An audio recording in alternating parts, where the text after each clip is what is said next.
chair of Peter and the chair that I said was 2,000 years old. Look at this. That's your history. That's your genealogy. That's all the popes from the beginning. Peter, Linus, Cletus, Clement, all the way down to John Paul II and Benedict.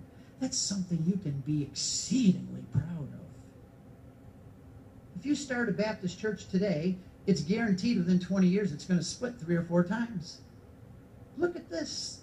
And none of them ever taught error. None of them ever taught heresy. Look at this list of popes. Do you know that this is the longest existing office in the world? The Roman Empire came and fell.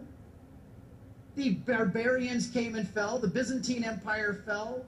The Ottoman Empire fell. The British Empire fell. And guess what? We're going to fall someday, and it looks faster all the time. But always there's been a man seated on a chair of Peter in Rome.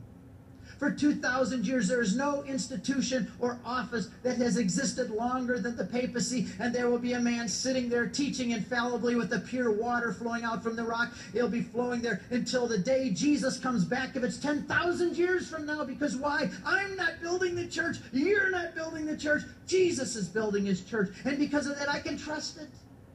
And I'm glad to be a Catholic. I am so happy. Somebody says, oh, so you're going to submit to the yoke of Rome. You're going to cross the Tiber and submit to the yoke of Rome.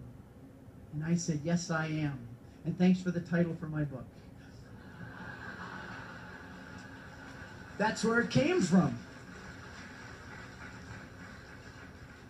I said, you know, when a knight in shining armor was galloping through the land of Europe in the Middle Ages on a white horse, the epitome of independence and freedom and the independence of and justice and righteousness, when he's galloping along and he finds an amazing king and kingdom that is worthy of his obedience and fealty, guess what? That knight, in all of his independence and strength, gets off on his knees and he submits to that king and that kingdom. And I have found such a king and a kingdom, and I was proud to get off my arrogant high horse and submit.